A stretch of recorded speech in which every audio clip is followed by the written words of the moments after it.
Welcome to the Prolific Health and Fitness Podcast, where we hope to bring to you as much entertainment as we're bringing education.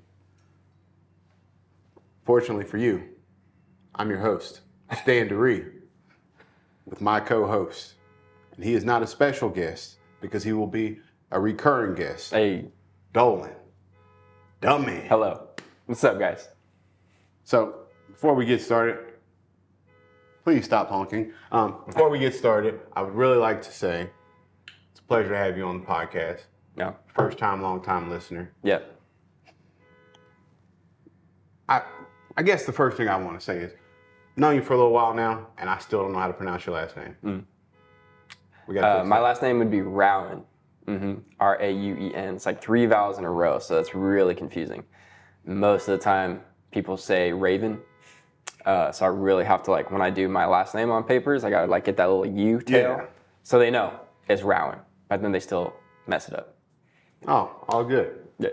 So maybe instead of having Raven fans, we're gonna have Rowan fans. Hopefully. A couple of them. My wife being one of them. Let's go. All right. So the first thing I really want to talk about today is, a lot of people might not know, Dolan is actually one of the most creative trainers that I've met. And I've been doing this for 12 years. First thing, just give us a little synopsis, if you will, of how you got to this point in terms of your creativity. What's your background? Yeah. So I've been training people for 10 years just for fun. And I've just done it as a hobby. You know, I started in high school. It was a big coming to Jesus moment for me where I fell in love with fitness and really turned my life around. I just started off with running, and every day I'd run 3 miles right off the rip. And I started off super sore, super slow, having to walk and stop for a lot of the 3 miles. And eventually I got to the point where I was crushing 3 miles, and that was easy, and I needed more. I needed more miles, I needed more workouts. I started getting into calisthenics, and so what I would do is I would run or ride my bike to a local park in my city. Yeah. And do some body weight calisthenics workouts there. And then eventually people started catching on from Instagram, from my school, and people wanted to jump in with me. So I started just training people as I could. I just invite them to come with me, and it's kind of been the rest is history. I got into CrossFit for several years and was doing that because it incorporated a lot of running and body weight stuff, and I started getting into more weightlifting and bodybuilding. So I've just done a lot of fun stuff, and for me, it wasn't a career for those 10 years. It was always a hobby. It was always something I just loved to do.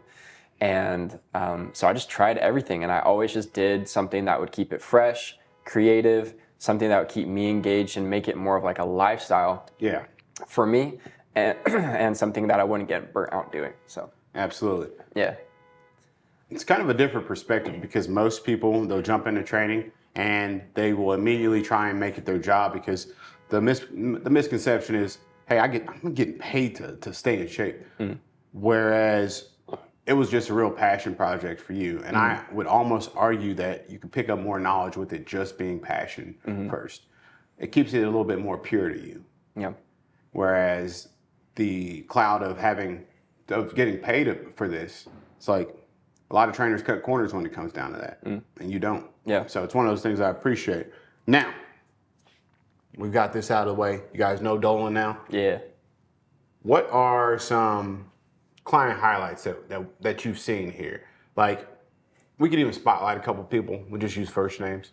But what would you say are some of the highlights that you've seen? I've got mine that I know, but just give a couple highlights, and you could even just say, you could just identify them by age or whatever, and just give a couple highlights. Yeah, well, one of our clients, she's a female, she's in her 60s, she's got kids and grandkids, she's very active, and she plays pickleball for fun, she goes golfing with her daughters, she's picking up her grandkids, and she's very active and involved in their lives, she's playing with them, she talks about how she needs to be strong, she needs to be able to do that stuff for her family. Right. And so she comes in here 3 days a week consistently, trains hard for an hour, and she reaps so many benefits outside of the gym. she's able to be an amazing mom, grandma, and just a friend in her community and all the things she does with her pickleball groups or her golfing groups and things like that. And she just always seems like she's loving life. And I really am always inspired by her because she's like in her 60s and she is doing things that a lot of people in their 30s and 40s aren't capable of doing yet. Yeah. And it's just a testament to shows like if you stick with it, if you're committed, if you're disciplined, you can do amazing things even in your more seasoned years. Yes. And I've just always been super inspired by her. I have her do all kinds of fun things because she is active in golf and pickleball. I have her just doing all kinds of just random stuff, stuff that would be effective in translating over to her sports, but also just stuff that keeps it fresh and fun, for her. And she seems to really enjoy that. And then we're also, getting her stronger in all her lifts. She's still breaking records. She's still improving.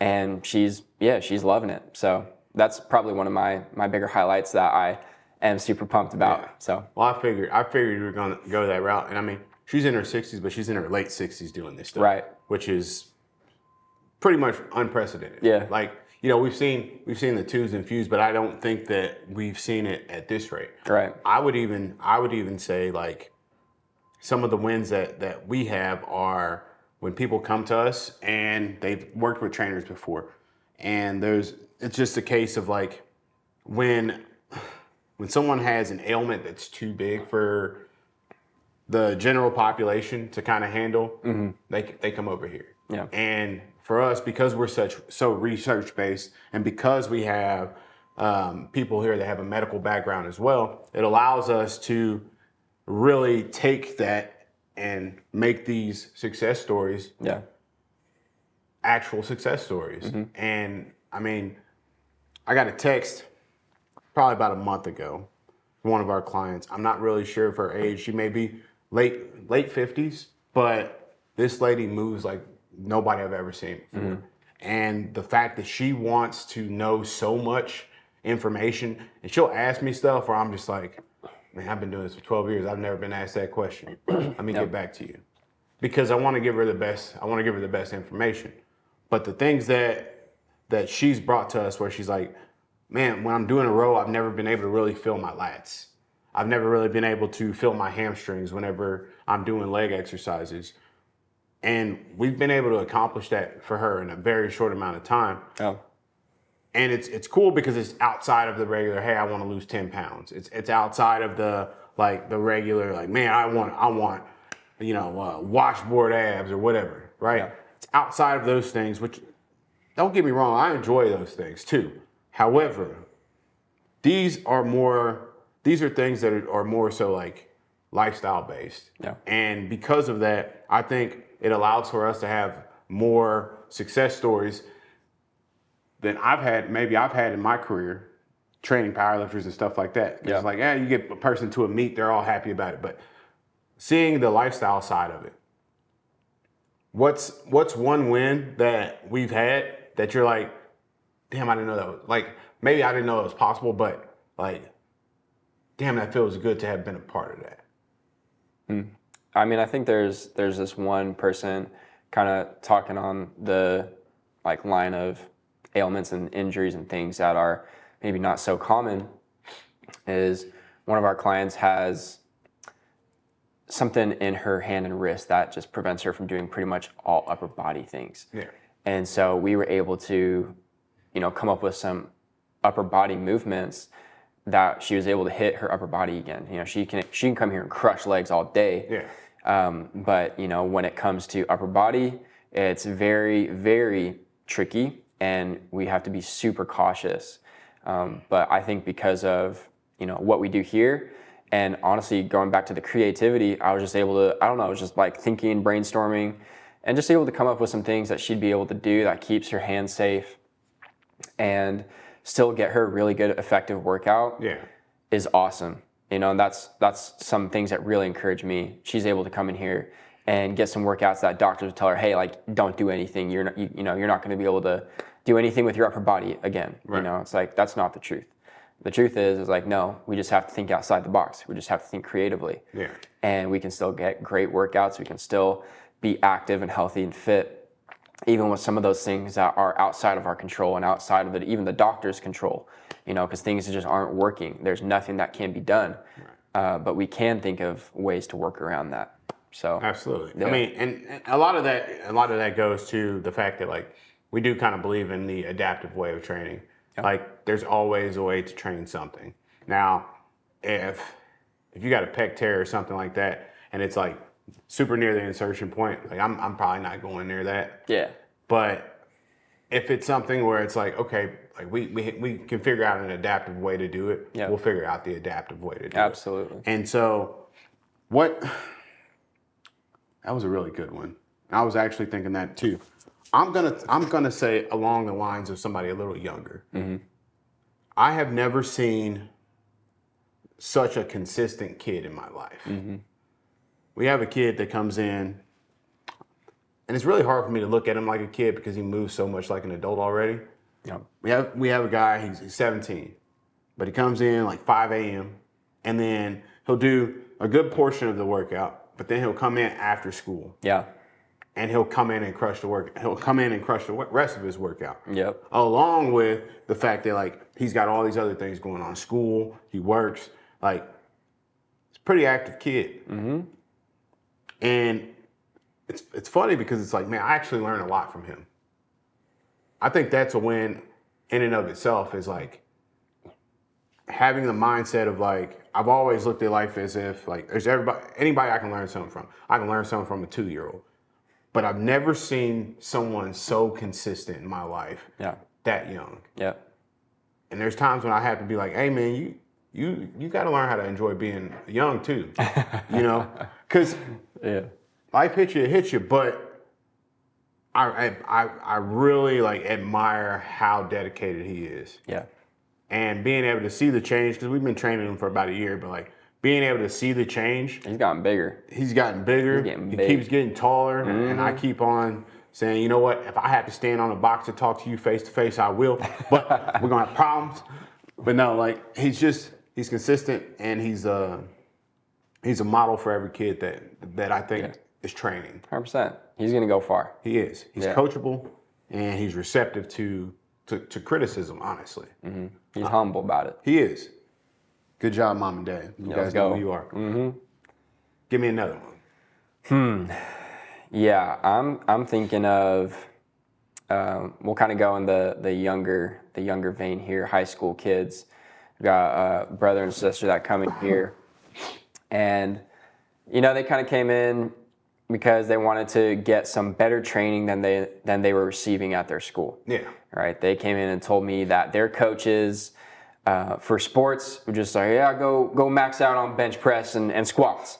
And then the coaches would just sit at their desk and, do whatever they do on their computer while the kids are out there fending for themselves, maxing out on compound lifts, and have no coaching, no form cueing, no programming, no nothing. No supervision whatsoever. No supervision, which is just... throw them out with the bathwater. That's so scary and so crazy.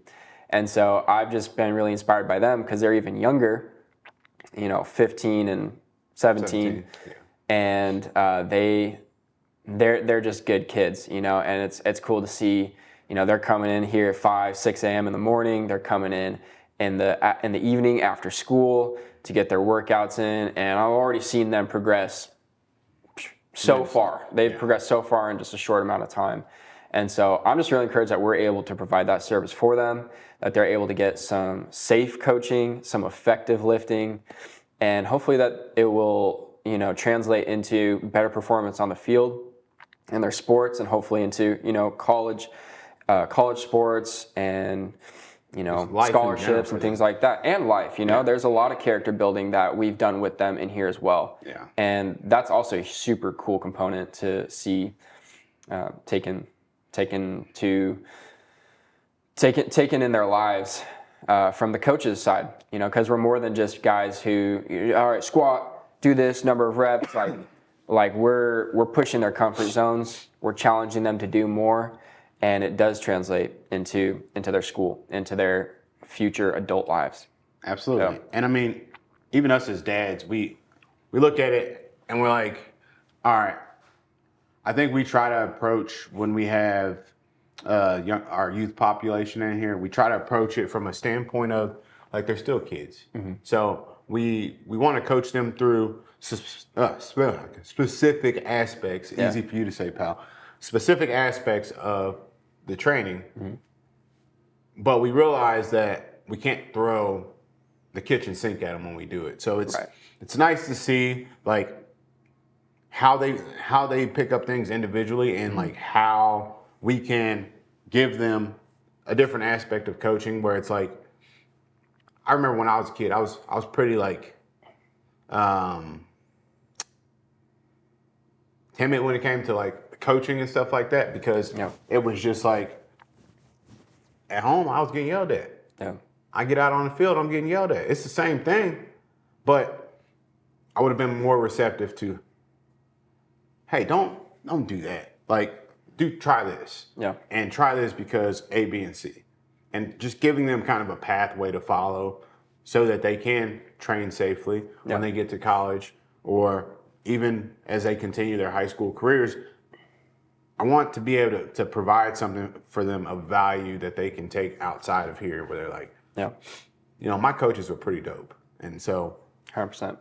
that's the aspect that I look at. Yeah. I'm sure we have a ton of client wins that We do. we can go over, but Honestly, all of them. yeah, Like I'm really encouraged by pretty much every single member, by every member, 100% that comes in here. Like they're all working hard. Yeah. They're all in,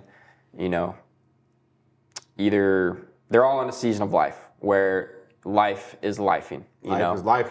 and it's like that's not an excuse to them for them to put their health and well-being to the wayside. Yeah, They still come in here whether they feel like it or not, whether they're in a good mood, whether circumstances in life are going well for them or not. Like they are faithful to come in here and they're all putting in the work. We're pushing them as coaches. We're developing relationship with them. And so it's not even just pushing them in the lifts, which it is, but we're also, having conversations about life and, pushing them further in their work ethic and what they think they're capable of. yeah. And I really do think it makes a huge impact that they can take away with outside of this place. I agree. Yeah. I agree. I mean, we even have like the amount of families that we have in here, like family members that have joined together, or one was here and then the rest of the family kind of joined. It's pretty amazing, right? And so like me, I'm petty. So like there's this guy, he's a dad, and we train him, and then on opposite day we train one of his sons.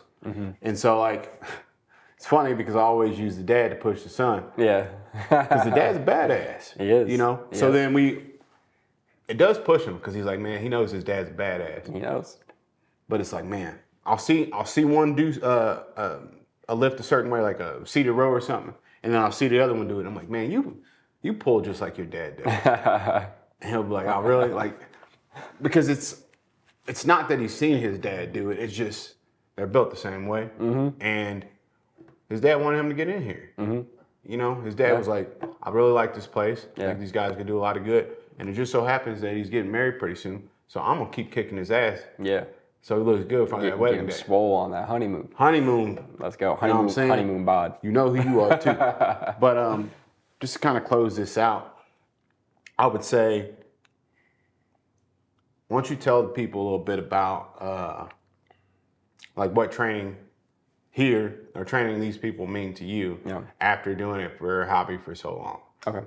Yeah, for sure. So I mean, like doing it for a hobby, like I always just saw it as a way to help people, right? And it was something I knew a little bit more about. And so I just would always use that to help them. I was in vocational occupational ministry for 7 years before I joined here at Prolific. And when I transitioned out of ministry, I was like, oh man, like this is weird. I really struggle with it because, I was just so used to serving people, just serve. Yeah. And it took me a little while, but after, a few months of working here, it kind of clicked for me. It was like, I have not left ministry whatsoever. Like we are still ministering to people. We're still serving them. And we provide a huge service that I think is so beneficial in so many different ways. It's beyond physical, even though that, if it is just physical alone, like that's great, right? Because strong, healthy, capable for your family, for your people around you and in your sphere, but also just the deep conversations we're able to have, the character building, the work ethic, all those things play into, you know, the service that we provide here to our clients. And I think that's where we come in as coaches, is like, we're the ones developing these relationships with people. We're the ones spending the time with them. And it's actually intimate to work out together. Like it's really like, when you work out with somebody, you're going through those trenches together, like you build a bond, right? And I think that's a super cool thing. And so I've just realized, like, oh yeah, I've not left ministry in any way. I've not left serving people. In fact, you know, I'm just still in the thick of it. So and I love it. I think it's amazing. It's great. And it's such a fun and awesome way to serve people. I like that. So do you feel like your journey kind of led you here? 100%. Yeah? Yeah, 100%. Well, I'll tell a quick funny Dolan story. Okay. So whenever we were hiring Dolan, you know this. Whenever what? Whenever we interviewed Dolan. Okay, yeah. I wasn't in for the interview process. Yeah. But I saw him. You know, I thought he was a pretty fit guy. But I was like, man, I'm about to be outnumbered. Because another redhead. I was like, man, y'all not hiring him, are y'all? And they were like, yeah, like he's actually like pretty knowledgeable. So then I meet the dude, and I'm like, man, I gotta eat my words. This dude's dope. But over the course of time, I don't know how soon afterwards I told you. Might have been a couple months, but I just kind of thought it was funny because I was like, man, we don't hire this dude too. But no, you made a great addition to this team, bro. Thanks, dude. For sure. Appreciate you, man. Glad to be here. All right. We've had a lot of fun here. Ask for a day where Stan and I are here at Prolific. Come in and work out with us. We'll be jamming to some 90s hip hop, actually all hip hop and rap, and we'll just be partying. Yeah, yay.